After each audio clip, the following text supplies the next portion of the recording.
back down and shut your trap. It's time for Keeping It Sports with them three. Are you ready? Are you ready? Well, I'll need some beer. Are you ready? You have to ask me nicely. Come on now, don't be bashful. Are you ready? Are you ready for Place for the best sports talk and news surrounding each league. I can prove it with my usual flawless logic. Hey, man, this time I'm going to do it my way. What's your name again? And now, here's your host, M3, Mike Rosansky. Coming to you from Cherry Hill, New Jersey. It's time for Keeping It Sports with M3, powered by the Connecticut School of Broadcasting. Good afternoon, everyone. I am, of course, Mike M3 Rosansky, coming to you on this Monday, the 16th day of December, just 9 days away from Christmas, a time of joy, a time of happiness, a time very much like the sports world that I commonly refer to as the toy store or the candy store, a time where we can just not worry about any of the craziness of the things that go on in life. Take a step back and take a deep breath of air and just enjoy life for a moment. Enjoy the people we have around us and enjoy all of the good feelings. Kind of like what we do each and every Sunday, each and every week during the course of the NFL season. Something that I commonly refer to as 18 separate holidays. And each week, hell, each year, it provides us new and different exciting things. It provides us new and different things to be joyous about. And it's something that we as fans sometimes take for granted. But then there are times that you see players take for granted. And trust me, I'm going to have a lot more to talk about today than just this. I'll give you some thoughts on a lot of what went on in Week 15, other things that went on across Major League Baseball's free agency. But I felt the need to start here this week because when I saw this story the other day, I was outright disgusted. When I found out that this occurred, it made me mad as a fan. And I'm not even a fan of this team in particular, even though they're a team I have great respect for what they've accomplished and have highly thought of them coming into this year, even thought that they were the team amongst everyone in the NFL, even despite the Kansas City Chiefs winning 2 consecutive Super Bowls and going for the first ever three-peat in NFL history, or the fact that Lamar Jackson and Josh Allen have never gotten over that hurdle of beating Patrick Mahomes in the playoffs and getting to a Super Bowl. I felt that there was no other team that had the pressure of the world on them heading into this season more than the San Francisco 49ers.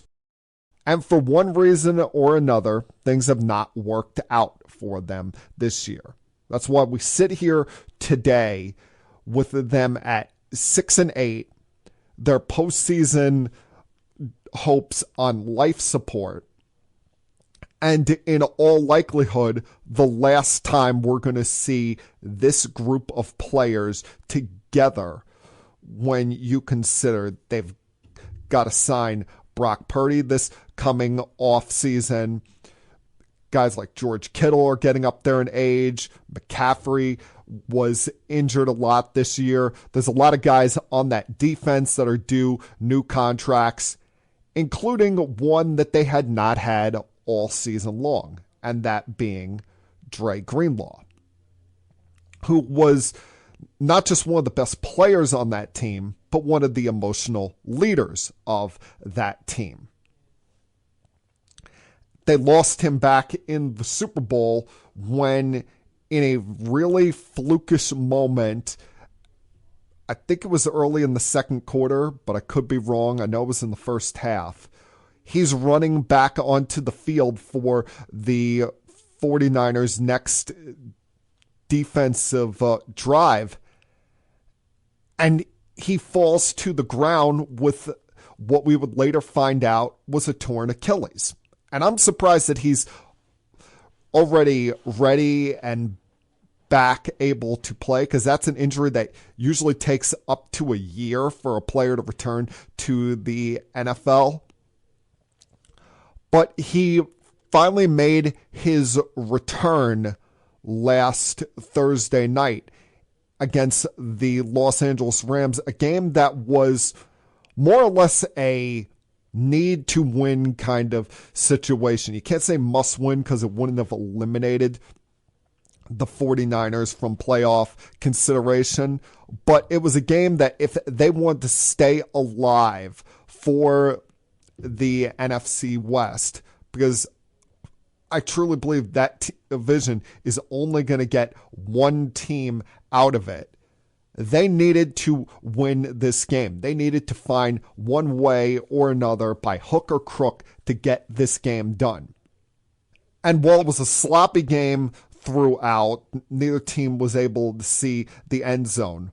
What we should be coming away from this game talking about is the Rams keeping their playoff hopes alive and deadening the playoff hopes of their fiercest rival.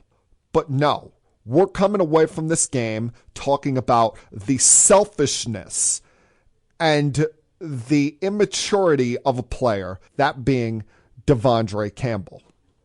The all-mitigative goal of this guy to, midway through the third quarter, inform Kyle Shanahan that he didn't want to play that night because, he lost his starting linebacker spot to Dre Greenlaw. Did he really think that he was going to be able to hold on to that spot? No matter how well he would have played this season, and he was average at best. He wasn't awful, but he wasn't lighting the world on fire. They signed him to a 1-year, $5 million contract, with everyone else in the world knowing that you were just a placeholder as the starting weak side linebacker until Dre Greenlaw comes back. And then for you to suit up, go through warm-ups, act like a petulant, pouty little child on the sidelines because you weren't playing in the first half. And then when they come to you, because Dre Greenlaw started feeling some soreness in his knee, D. Winters was dealing with a neck injury, and you were the next man up on the linebacker depth chart that was already very thin as far as players on the active roster for that game to begin with. For you then, and only then, to inform Kyle Shanahan that, nah, I don't want to play tonight, is probably the most selfish thing I've ever seen, not just an NFL player perform during a game, but a player across the sports world. I can't think of something more selfish, more me-driven than what Vondre Campbell did, especially when you consider, look at what has gone on with that team this year. You've not only had injuries throughout the roster to key players, McCaffrey, Ayuk down for the year with an Achilles, Nick Bosa missing some time, Trent Williams missing significant chunks of time. But you've also had players deal with off-the-field heartbreaks, like Ricky Pearsall getting shot back in August and not being able to play until week 8. Hell, he's lucky to be alive. He's lucky that that bullet didn't go through some major artery in his body and kill him on the spot. Or his teammate on that defense, Charvarius Ward, just a few weeks ago, his 1-year-old daughter died. And that's just amongst one of many people on that team or even in that coaching staff that have lost a young child or an newborn infant over the course of this year.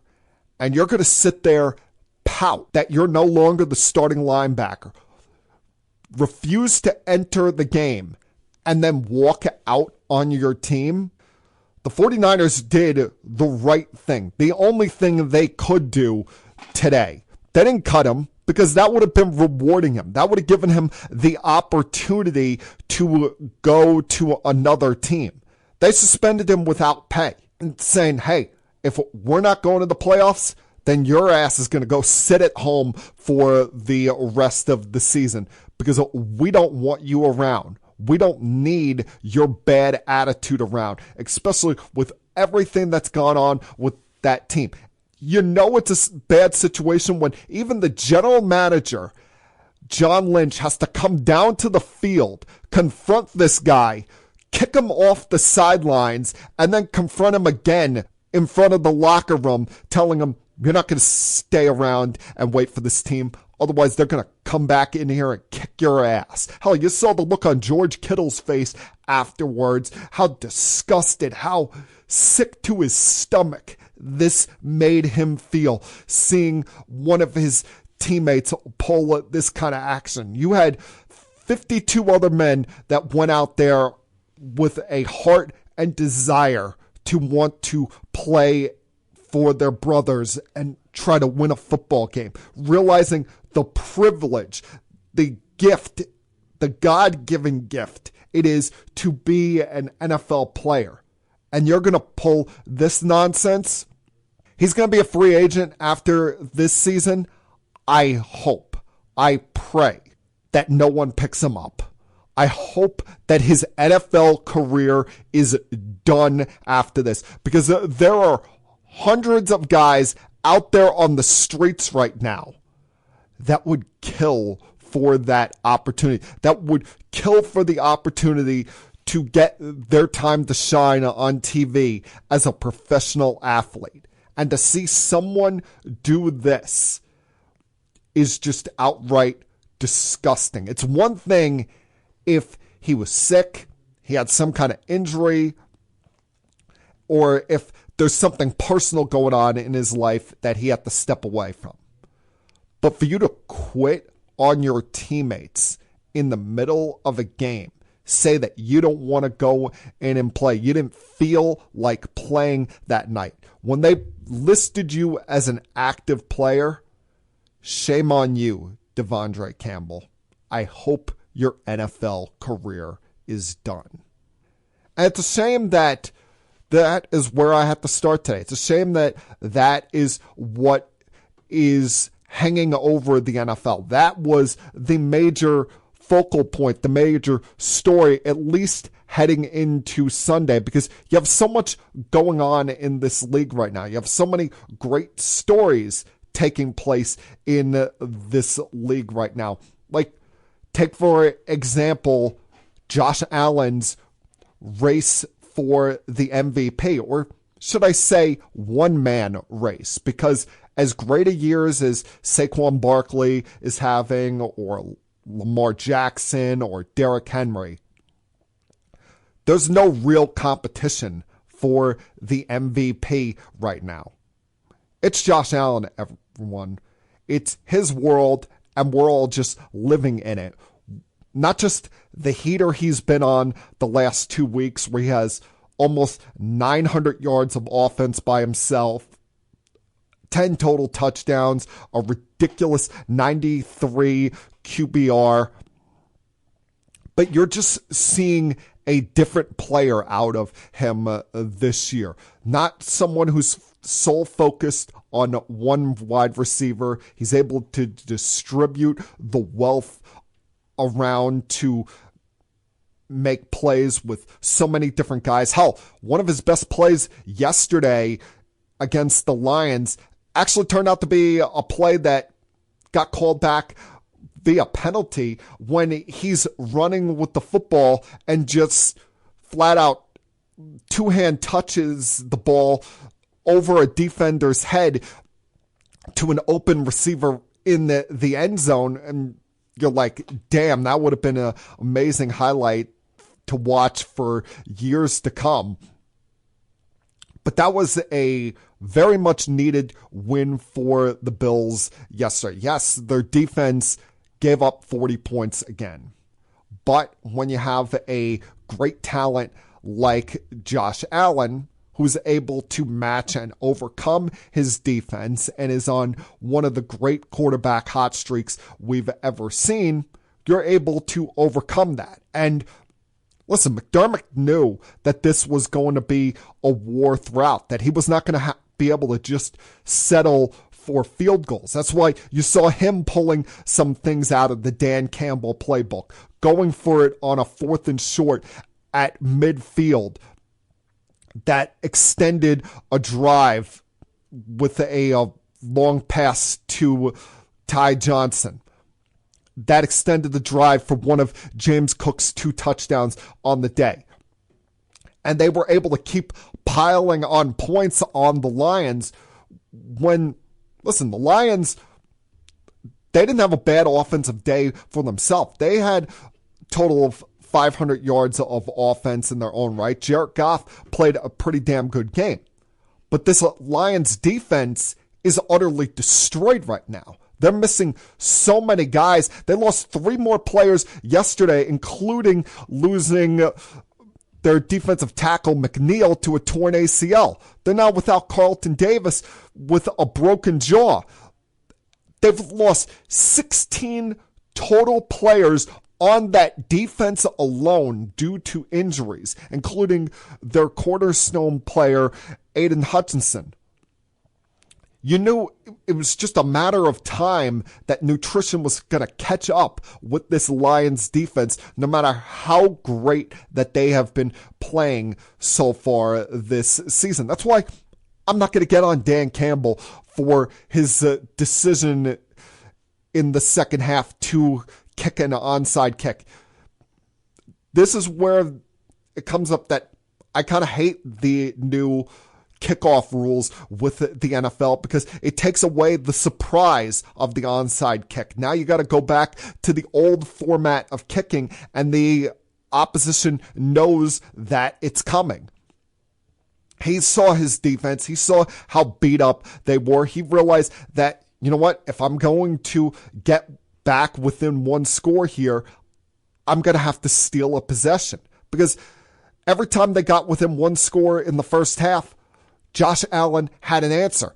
They got it within a touchdown at halftime. Josh Allen comes back out and matter-of-factly leads them down the field, go back up 2 scores. And now the Lions have entered a very scary place. They've entered a very scary part of their season because for as great as they've played, we've talked about it, they still have a team in the Vikings that is right there on their backside, that is now, pending Monday Night Football tonight, only a half game behind them for the lead in the NFC North. They don't have a significant lead when it comes to the 1 seed in the NFC playoffs. Hell, they barely hold the tiebreaker on the Eagles right now. And I'll get to the Eagles in a little bit as well. But the Lions, now with all these problems on defense, are going to have to do some funky things if they want their offense to completely carry the way. If they want to get to where they had hoped to get to. Because some of these guys, like McNeil, possibly Davis, hell, even Khalil Dorsett, are not going to be back for them this year. And it could kill off what has been one of the great stories in the NFL this season. But in the case of the Bills, Josh Allen is utterly remarkable, is the Christmas gift for Bills fans that keeps on giving. And who knows? You saw Patrick Mahomes limp off the field yesterday. And while x-rays were negative on his ankle, the Chiefs have a tough stretch coming up here where for the second time this season, they're going to have to play 3 games in an 11-day span. We see the problems they have on their offensive line. So with all of that being said, it's still right there in front of the Bills to possibly steal the 1 seed in the AFC, especially when you consider their last 3 games are against the Patriots, Jets, and then a road game in New England against the Patriots. Whereas the Chiefs are going to have a much more difficult road to come here with playing the Texans on Saturday night and follow that up with the Steelers on Christmas. So, hey, we've got 3 weeks left here, folks, in the NFL season. This is the perfect time for the NFL to provide us with juicy stories, with, should we say, great Christmas gifts, and something that we should all cherish, something we should all be extremely thankful for as we go down the stretch of this NFL season. And I'll get to a lot of that as we move along here. I'll get to some more thoughts on Week 15, as well as some thoughts on the baseball offseason that started to shape up a little bit last week, as well as one of the most surprising coaching hires I can ever remember in the sports world. So there's a lot for me to get to over the next about 45 minutes or so here. Glad you guys could join me this week. And as I tell you each and every single week at this time, help, sit back, relax, put your feet up if you feel like it, and continue keeping it sports with M3. I'll be back.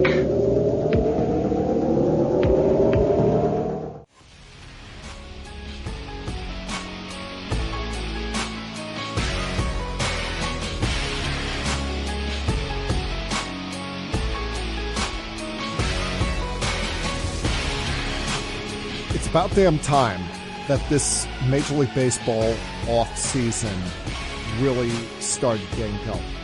I don't know whether it was because of the Juan Soto free agency chase, or if teams were more so doing their due diligence, waiting for the winter meetings to get going. But finally, we're starting to see some action. Finally, we're starting to see some movement get done here. The big blockbuster trade that occurred at the winter meetings last week in Dallas was another trade between the Red Sox and White Sox.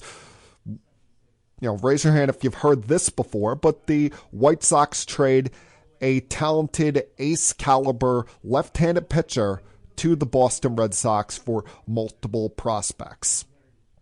This time, it being Garrett Crochet. And it feels eerily similar to the last time these two teams did business like this. Remember, it was, 6-7 years ago when the White Sox traded Chris Sale to the Boston Red Sox for a package headlined by Yoan Moncada, amongst other young, talented players. And we were talking about the White Sox on how deep a farm system they have, how now they've got all of these prized prospects, and it really led to nothing. Whereas now with the Red Sox, they finally make some movement after what has been a long time with their fan base crying out, why is this team not spending money? Why are we not in the mix for big-time players? Is this just eyewash as far as us being involved in the chase for Juan Soto? Well, they didn't get Juan Soto, but they did upgrade their pitching staff, bringing in Crochet, who last year made the transition from reliever to starting pitcher. And you saw as the summer went on, the White Sox, it was clear they were going to move on and trade Garrett Crochet because they were limiting his innings in starts, even despite how dominant he was in those performances, striking out over 200 batters last year in less than 150 innings. And the Red Sox, in their own right, needed some help with their pitching staff because while on paper it looked quality, you've seen some good things at times from the likes of Tanner Houck and Brian Balo. They were fourth in the division in total team ERA. Now you get a talented ace who's not being paid a lot. He's only going to make about $3 million in arbitration this year. He's signed through 2026. That leaves you some wiggle room to chase after some players for some other positions. We've heard their name tied to Alex Bregman. They go get him. Possibly they move Rafael Devers over to first base. They're still in the midst as far as the chase to go get Corbin Burns. So there's still a lot that the Red Sox could do this offseason. The other big trade that took place last week, it took place after the winter meetings got done, was the Astros trading Kyle Tucker, which is a deal that I still quite don't understand. I know he's entering his final year of team control, going to be a free agent after next season. But he's 27 years old. He's a guy that hits for power, gets on base, is a good fielder in the outfield, someone that you can put at almost any one of the three outfield positions and get a lot of quality out of. I know last year he only played 78 games due to a shin injury, but this is the kind of talented player that you build your team around, especially with the fact that Altuve's in his 30s. You don't know what you're doing with Alex Bregman. And a lot of your other players on your team aren't quite team carrier kind of players. This is a guy that has multiple 30 home run seasons. This is a guy that's a 3-time All-Star. And you just move on from him. He's someone that you drafted and developed, and you moved on from him because he wanted a 10-year contract. And Jim Crane, the owner of the Astros, has a dead set rule that he does not give players any more than a 6-year contract. I can't believe this kind of stubbornness had you move on from one of the elite talents in this sport, someone that you put right in the middle of your lineup and can go on a tear and carry a team. That is someone that you definitely give a 10-year deal to lock him up, because the way he plays, he's going to age very gracefully in baseball. But they traded him to the Cubs last week for a couple of prospects, including third baseman Isaac Paredes, prospect Cam Smith, and a young pitcher. And it's a deal that benefits the Cubs now, although we'll see in a year from now if they are able to lock him up for a deal. And now they can be out there on the trade market as far as what they do with Cody Bellinger. And listen, it was probably fool's gold and a pipe dream for any Yankee fan to seriously think that they had a shot at acquiring Kyle Tucker. This doesn't, quite sting like it does losing Juan Soto to free agency. But Tucker is definitely one of those players that you trade for and lock up to a 10-year deal. He's not someone that you let hit free agency. And if the Cubs are smart, right now they're working on locking Tucker up to that long-term deal. He's the kind of guy you can say, hey, you want $350 million? Here you go. You're our guy. You're our driving force for the next decade, and we're going to work extremely hard to build this franchise around you. I can't blame the Yankees for not wanting to give up Luis Gil for 1 year of Kyle Tucker, because even though he's not represented by Scott Boras, you don't know what is ticking inside this guy. You don't know what is driving this guy as far as what he is looking for in free agency, what he's looking for as far as his market, whether he wants to be a free agent or whether he will take 10 years, $350 million right now and not have multiple teams bidding after him. But so far through this offseason, even despite losing Juan Soto, I do like some of the things that the Yankees have done. I like the fact that they've moved on from the likes of Anthony Rizzo, Alex Verdugo, and especially Gleyber Torres. I don't care that now there's a gaping hole at second base. Move Jazz Chisholm over there. I'm sick of Gleyber Torres' attitude. But I like the upgrades that the Yankees have made on the pitching staff, the improvements that the Yankees have done with the rotation and the bullpen. And you could make the argument all day, and it's a fair one, that 8 years is too many years to give for Max Fried. But it's been said many times before, those who are patient, those who are stubborn in free agency are the ones that usually get burned in the end. And what you like about a guy like Max Fried, well, yes, he's 30 years old. He's a lefty. He's a guy that has, through his years with the Atlanta Braves, has blossomed into one of the best pitchers in baseball. And you look at it over the last 5 seasons, he has an ERA of 2.81 with the Atlanta Braves. And that's tops in the majors, just barely above the ERA Corbin Burns has in that same time period. Last year, at a time when they lost their co-ace Spencer Strider, he was able to carry the way on their rotation with an ERA of 3.25 and is someone that has been able to pitch quality innings over the years for the Atlanta Braves. And think about it. He comes here now. He doesn't have to be the ace. He doesn't become the lead guy. He goes and just slots in at the number 2 spot in that rotation behind what you hope is a healthy Garrett Cole.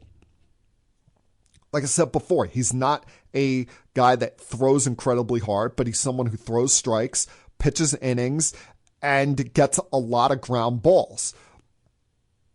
And that's why it's imperative for the Yankees to work on their defense throughout this offseason, making upgrades there. That's why after these moves that they have made this week with signing Max Fried, trading for closer Devin Williams, a move I really like here because now it stretches out your bullpen. You can put Luke Weaver in the 8th inning. You've got the return of what is hopefully a healthy Jonathan Loaizaga as a free agent.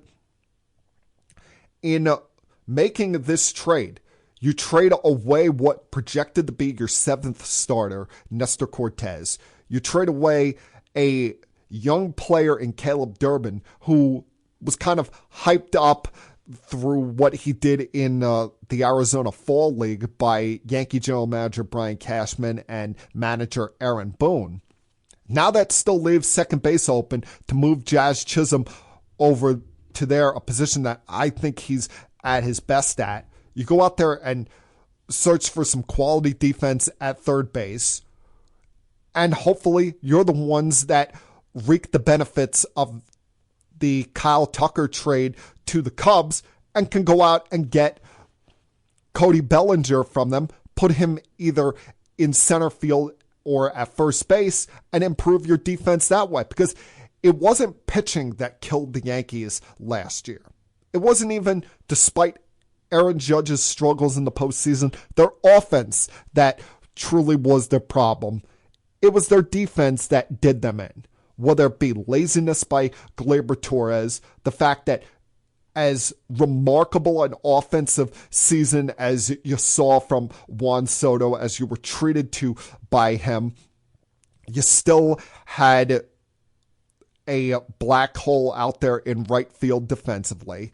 I was not impressed one bit by Alex Verdugo's defense in left field, I don't give a damn what the analytics say. He was a mess out there at times. And Aaron Judge, well, he played quality in center field, and I'm not going to designate his entire season based on one dropped line drive in the World Series, as costly as that was.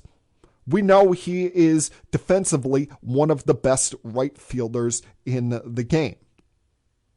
So put him back in right field, go out and get Bellinger, give Jason Dominguez a real opportunity in left field, and you can improve your defense that way and improve your team that way, because maybe you won't be as offensively dominant as you were with Judge and Soto, but if you can prevent the other team from scoring, that could be just as good for this team. Like I said, it's going to sting for a while, losing Juan Soto in free agency. No matter where he went, that wasn't Yankee pinstripes. But at the same time, you've got to be able to pick yourselves back up and realize that there is still an open opportunity for the Yankees to win the American League, because the Orioles look like they're going to lose Anthony Santander and Corbin Burns. The Astros, not sure what direction they're going in, with the fact that they're trading Kyle Tucker and are willing to listen to trade offers for Framil Valdez. The Red Sox, they made the trade for Garrett Crochet, but still have got a lot of work to be done on their pitching staff. And the Blue Jays and Rays, you never know what to expect from those teams. And the Central, we know, is a division that the Yankees kind of just slap around left and right. So with the right moves, it's right there for the Yankees to be back there in the World Series next season. But they've got to clean some things up, shore some things up defensively, and not be as sloppy and lazy on defense if they want that opportunity. I'll be back.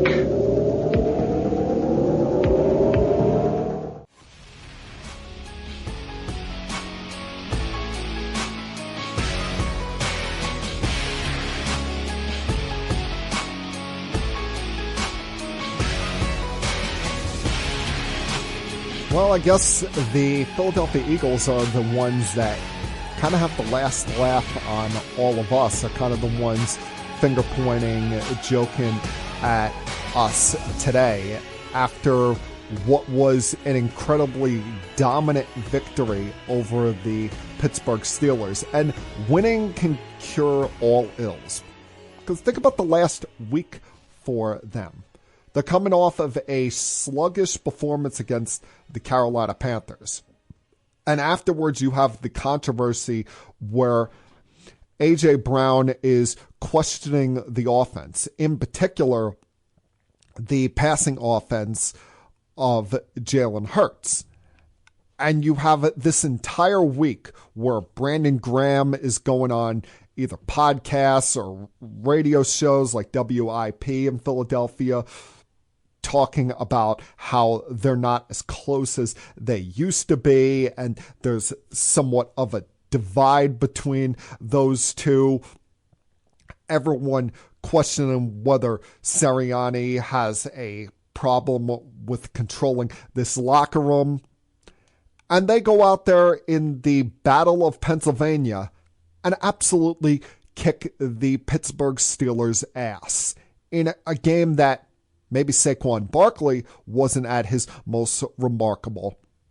But Jalen Hurts lighted up that Steelers defense through the air, including 8 times to A.J. Brown for over 100 yards.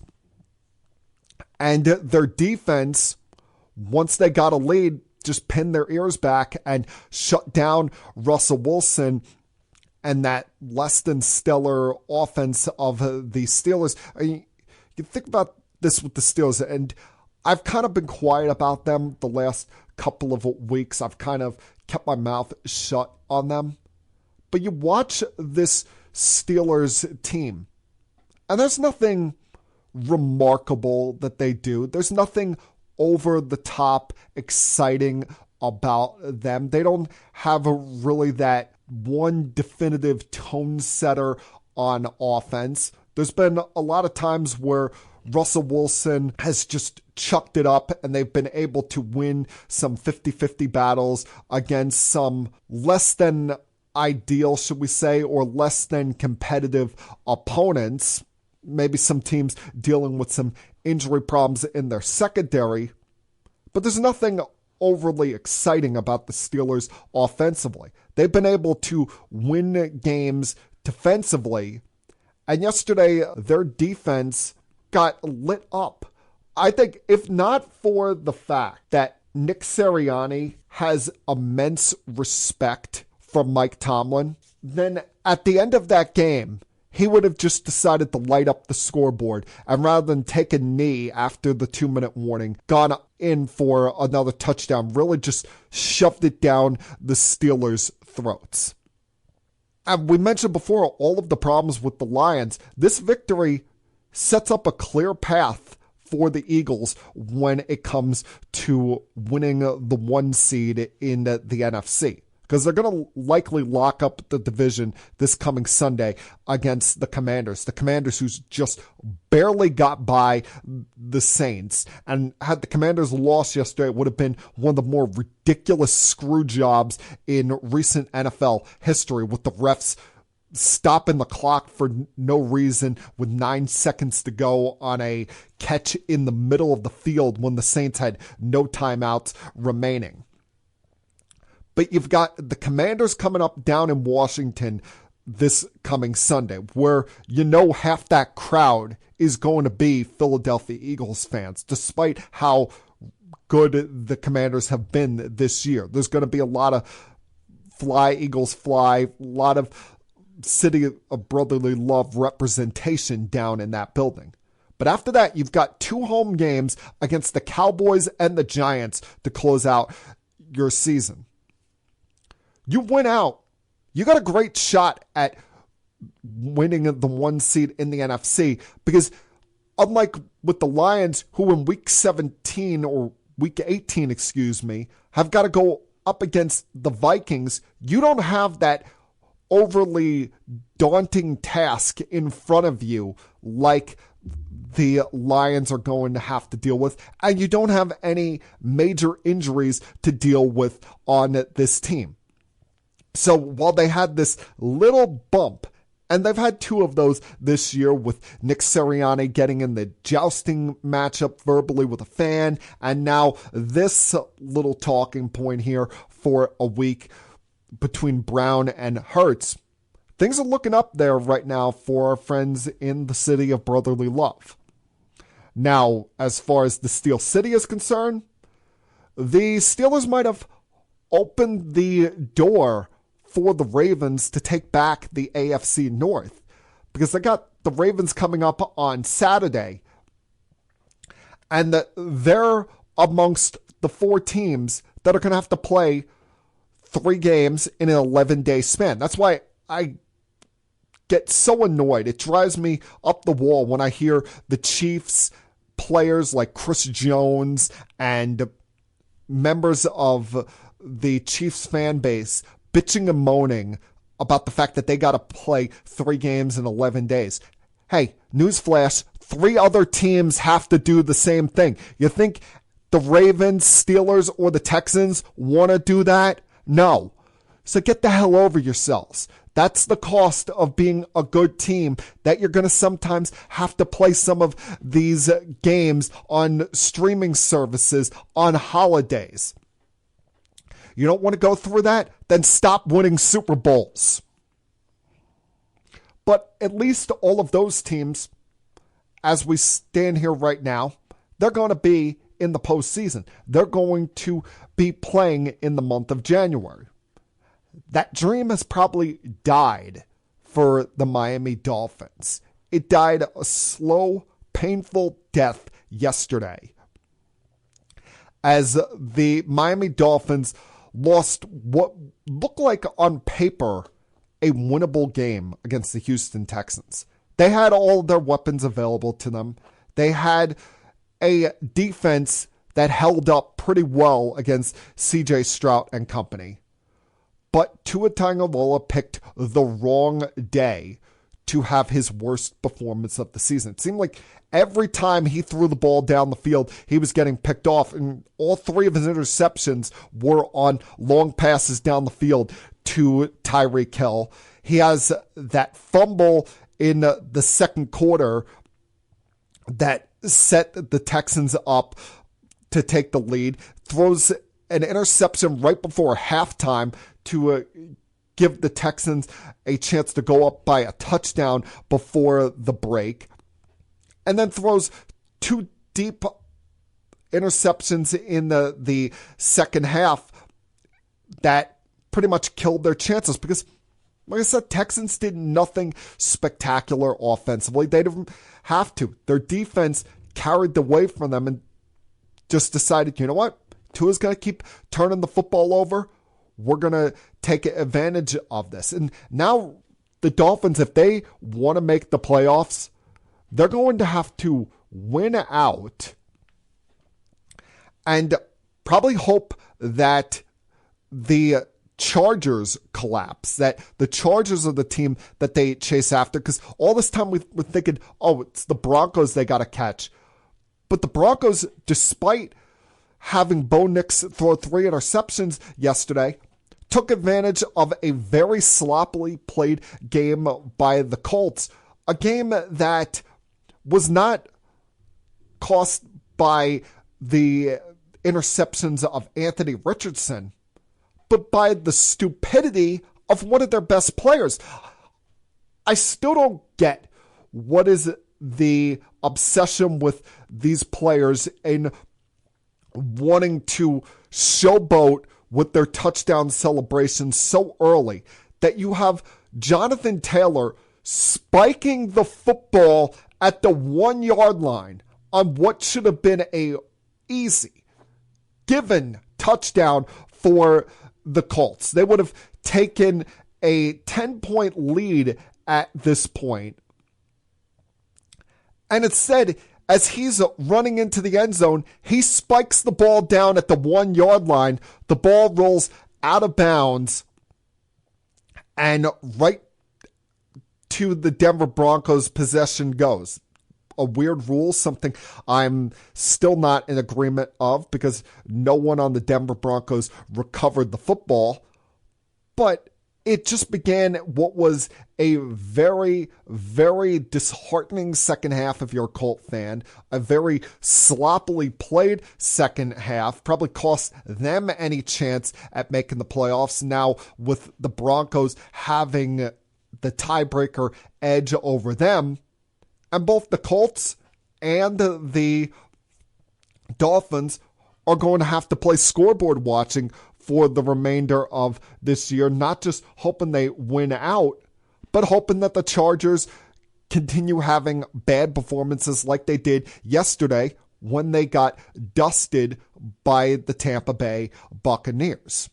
So those are just a few of the fan bases, a few of the franchises that don't look like they are going to have pleasant Christmases, don't look like they're going to have anything other than coal in their stocking based on stupidity of Jonathan Taylor and Tua Tagovailoa deciding, hey, now's a great day to have the worst game of my NFL career.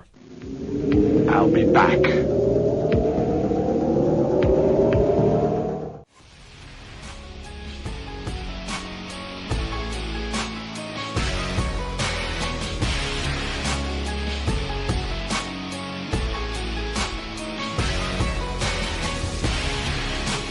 Every time you think something is a surprise, every time you think that the world of sports can't put something in front of you that is shocking and something that is just mind-blowing, you turn around and you see a breaking news story like I saw middle of last week as the University of North Carolina has hired a new head football coach.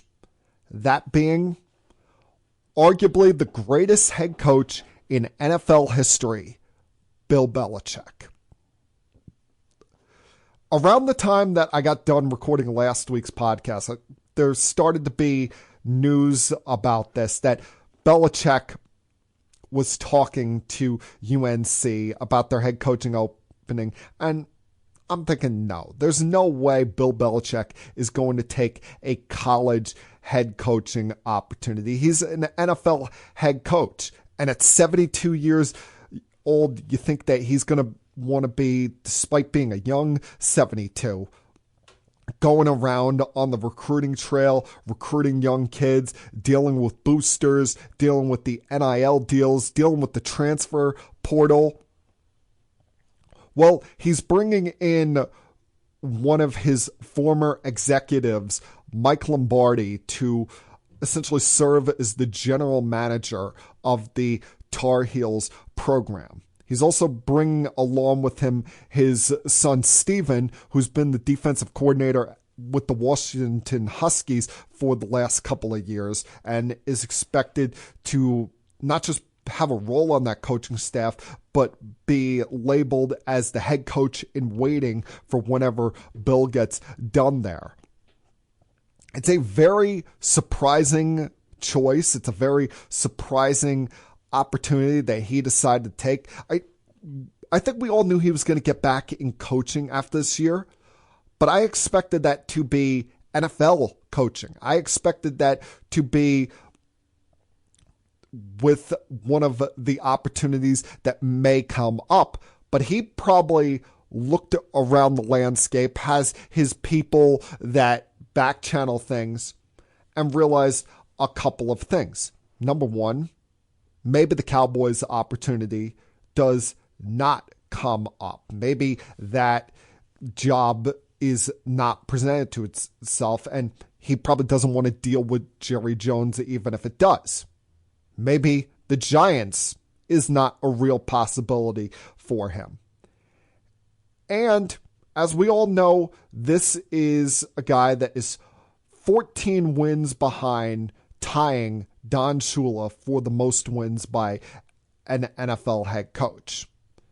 If he's going to take a job, he's not going to take a job just for the sake of taking an NFL coaching job. He wants one that has a team that is somewhat near ready to win, has a, at minimal, capable quality quarterback, and that opportunity wasn't going to present itself. And on top of it, maybe he's just burned too many bridges in this league. Maybe he's gotten on the bad side of too many people. I mean, look at last year. We thought that he had the Falcons job locked up, cinched up, and was going to be the next head coach there, until people in that organization realized, he's going to come in, assume all of the power. So those people got in Arthur Blank's ear, and that's why they decided to go with Raheem Morris, someone that wasn't going to be my way or the highway, and wipe out the entire player personnel department. There was only one other opportunity that you probably looked at and you said, no way that he goes there.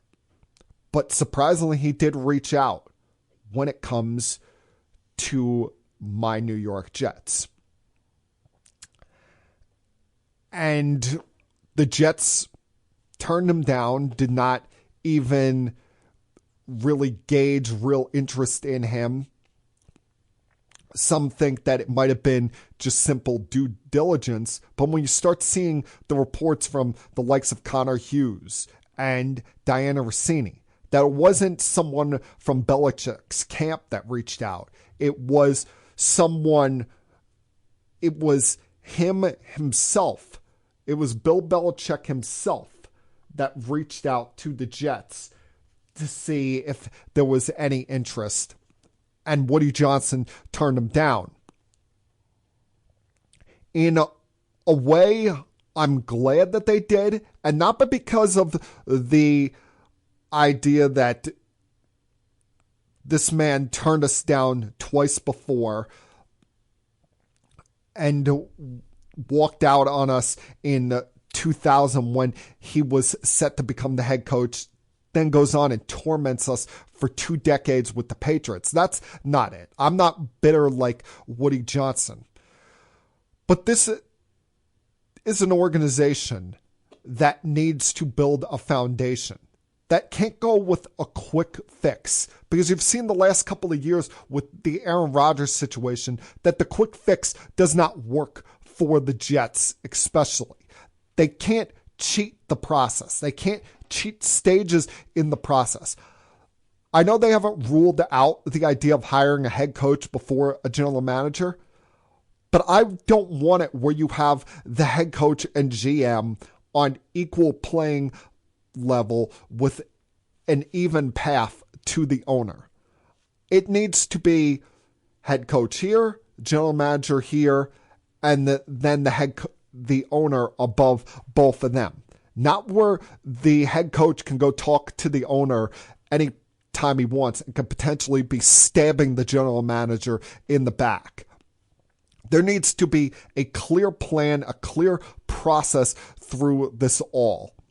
And I like the fact that the Jets are already beginning the process of interviewing general manager candidates. I hope that they hire a general manager before they hire a head coach. Now, whether it be one of the 2 men that they're interviewing this week in John Robinson, the former Titans general manager who built some very successful teams there during his tenure with Mike Vrabel as the head coach, and oversaw them build a quality team with Derrick Henry as their running back, even able to overcome the fact that they had Ryan Tannehill as their quarterback. Or it turns out to be Louis Riddick, who's worked at ESPN for years and has been viewed as someone that is just a matter of time before he becomes an NFL general manager after his years of experience working in front offices with the Washington Commanders and the Philadelphia Eagles as part of player personnel for both of them. Whether it's one of those guys, someone else, I want this to be a thorough process. I want this done the right way, because the Jets can't keep going through this every 4 years. Rinse, repeat, rinse, repeat. You got to get this right at some point. You got to give this fan base something to enjoy, something to cheer about. But I'm worried about this. I'm extremely worried about this with Woody Johnson leading the way, because we know how impulsive he is, and we know how much he is not willing to stay out of the mix and just let the football people do his job. He's always got to tinker with stuff, and tinkering is why we're in the situation we're at right now. Now, last week was a moment that I dreaded, a moment that you knew was going to come up at some point. But on Thursday, the Mets had their introductory press conference for Juan Soto. We saw him in a Met jersey for the first time. And I'm bringing this up not to be bitter. I'm not bringing this up to spew any sour grapes. I'm bringing this up because the truth has to be told here. Because there were some really ridiculous things that came out of this press conference that really, I look at it, I shake my head, and I'm like, what the hell are you talking about? First off, Juan Soto and Steve Cohen referred to the Mets as a great organization. And Juan Soto referred to the Mets as a team, quote, to try to grow a dynasty is one of the most important things. Excuse me, don't you have to win something before you can talk about dynasty? We've seen this tons of times before when it comes to franchises. Take the Philadelphia Eagles, the dream team, or the Brooklyn Nets when they put together the big three from the Boston Celtics, or got Kevin Durant and Kyrie Irving along with James Harden later on. You've got to win something first before you become dynastic, before you have this great organization, as Juan Soto refers to them, before you have these unbelievable vibes. Everything can go great when you're having dinner at the owner's house with his family. But to say that on your introductory press conference is ridiculous. We know why you chose the Mets. They gave you the most money. It's not because they're a great organization. What have they won recently? They've been in 2 World Series this millennium and go years in between playoff appearances. It's been very few times where they've had back-to-back playoff appearances. Then the nerve of this guy, that we come to find out that he wanted a suite at the stadium as part of his deal with the team that he signed with. The Mets willingly gave him that, but the Yankees did it. I have no problem with that because Aaron Judge pays for his suite, for his parents, for his wife to come to. Derek Jeter paid for a suite his entire career for his parents and family members and close friends to come to. I'm sorry, what the hell did you win with the Yankees that makes you think that you get that preferential treatment over a Yankee legend and one soon-to-be Yankee legend in Aaron Judge? That is outright ridiculous that you think that you deserve that above these guys who, in Jeter's case, he won 5 World Series with the Yankees. And in Judge's case, well, yeah, he's got to get over that postseason bugaboo. But as a multi-time MVP for this team, is the team captain, is the face of the franchise, and he pays for a suite at Yankee Stadium. And you to make a big deal then that you didn't talk to any of your Yankee teammates after losing the World Series? I'm sorry, is it their fault that you changed your cell phone number? That was reported by Andy Martino, that he did change his cell phone number. And is it Aaron Judge's job to re-recruit you? You just spent a year in pinstripes. You spent a year at Yankee Stadium teasing the Yankee fan base. Stop the nonsense, Juan Soto. It's okay to be honest and say you did it for the money. We all get it. We all respected that. It's your right. But to lie to us and talk about all of these things, how the Mets are this great organization and that you're trying to grow a dynasty there. Yeah, every team would like to have a dynasty. Every team is looking to do that. But you got to win one before you win multiple. And for him to think that the Mets are on the verge of a dynasty, I'm sorry, where's their Garrett Cole? Where are their additions to their pitching staff? You just signed a reliever and you're trying to make him a starting pitcher in Clay Holmes.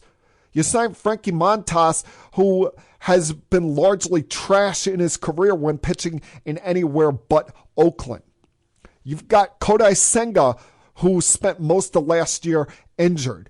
And then you've got a bunch of young guys after that in David Peterson and Tyler McGill, who we have no idea what to expect out of them. So stop yourself, Juan Soto. You're an amazing offensive player. But let's look at the two teams on paper. The Mets are a lot further away from winning something than the Yankees are. You don't have as good as Lindor is and another Aaron Judge on the New York Mets. You don't have a Garrett Cole on the New York Mets. And there's a lot of holes in that Met bullpen that need to be solved. Plus, the Mets have got to go up against the Braves and the Phillies, the Padres and the Dodgers in the National League. The Yankees, well, yes, they've got some work to do on shoring up their defense.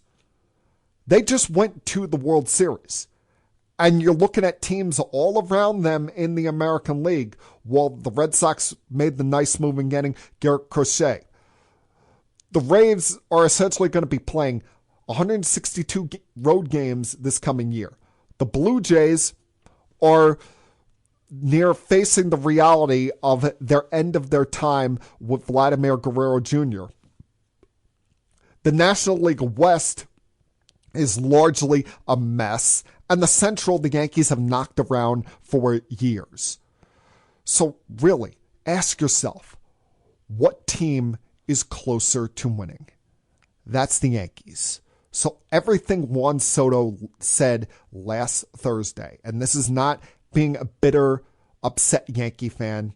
I had my day to pout about him no longer being a Yankee, but I'm an adult and I moved on. This is just the honest-to-God truth. The Mets are a lot further away from winning something than the Yankees, and Juan Soto took the money. He didn't sign with the Mets because he loves the way the franchise is built. He signed with the Mets because he can potentially get $805 million for the next 15 years. And anything he's telling you right now is just a lie. You're just too gullible to believe anything else, Met fans. Grow a damn brain. And that, my friends, was Keeping It Sports with M3 for Monday, December 16th, 2024. Everyone, please have a great night. Have a fun, safe, happy, healthy week. You get one life, people, so you might as well try to live it up. And I'll talk to you guys again, same time next week. Until then, peace. We have to go. Good night, everybody. I have had enough of you! Thank you for all the fun. Thank you. Hey, shut up, will ya? I don't want to see you, I don't want to hear you, I don't want to smell you. Now leave. I'll be back.